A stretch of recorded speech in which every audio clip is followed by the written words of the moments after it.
Hello बच्चों, UP board के इस ऑनलाइन प्लेटफॉर्म डिजायर पॉइंट पे आपका स्वागत है। मैं इंजीनियर एम.के. सिंह आपको इस वैद्युत आवेश तथा वैद्युत क्षेत्र चैप्टर के एक बहुत ही महत्वपूर्ण टॉपिक आवेश को के क्वांटीकरण को समझाने के लिए उपस्थित हुआ हूं।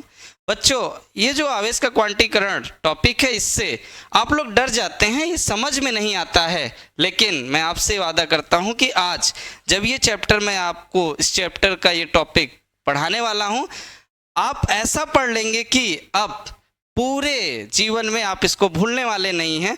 इस तरह से आज हम लोग ये टॉपिक बच्चों ख़त्म करने वाले हैं और समझने वाले हैं। तो हमारे टॉपिक का नाम है बच्चों आवेश का क्वांटीकरण। ठीक है, जैसा कि नाम से स्पष्ट है बच्चों कि सबसे पहले ये समझ लेते हैं कि आखिर क्वांटीकरण का मतलब क्या है।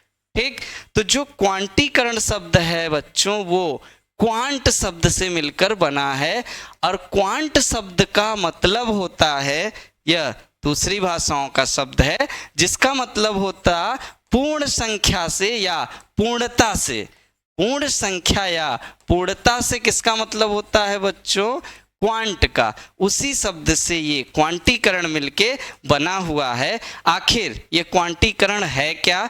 ठीक, तो किसी वस्तु पर उपस्थित वैद्युत आवेश का मान ज्ञात करने के लिए हमारे साइंटिस्ट थे आर्य मूलिकन, जिन्होंने एक प्रयोग किया जिसका नाम था तेल बूंद प्रयोग बच्चों। और इससे आवेश का मान ज्ञात करने के लिए एक नियम दिया। वही नियम क्या है? क्वांटीकरण है। आखिर क्वांटीकरण का मतलब सीधा सा है कि यह भौतिक विज्ञान में उपयोग होने वाला एक नियम है जिसके द्वारा हम किसी वस्तु पर उपस्थित आवेश का मान ज्ञात कर सकते हैं।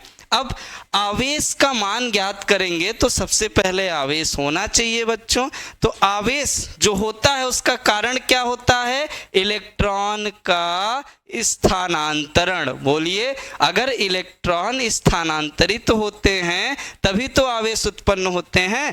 और आर्य मूलिकन ने ही अपने प्रयोग में बताया है कि जो दुनिया का सबसे न्यूनतम संभव आवेश होता है बच्चों, वो एक इलेक्ट्रॉन पर उपस्थित आवेश होता है, जिसे हम लोग स्मॉल ई से प्रदर्शित करते हैं, जिसका मान 1.6 गुणित 10 के घाते -19 कूलाम के बराबर होता है।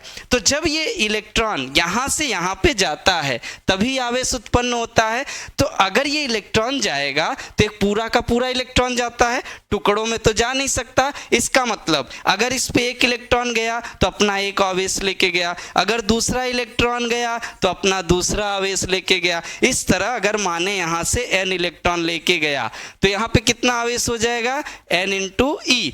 और अगर बच्चों इसको शब्दों में पढ़ें तो ये है क्या कि किसी वस्तु पर उपस्थित आवेश का मान किसी एक इलेक्ट्रॉन पर उपस्थित आवेश का n गुना होता है, जहां n स्थानांतरित इलेक्ट्रॉनों की संख्या है, जिससे हम लोग आवेश का क्वांटीकरण Q = Ne कहते हैं।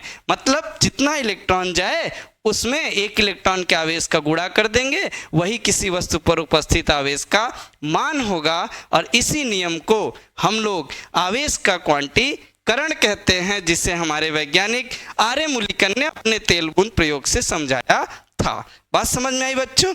इसी तरह हम लोग किसी वस्तु पर उपस्थित आवेश का मान ज्ञात कर सकते हैं। यही साधारण सा हमारा आवेश के क्वांटीकरण का नियम है। समझ में आई बात? ठीक, धन्यवाद।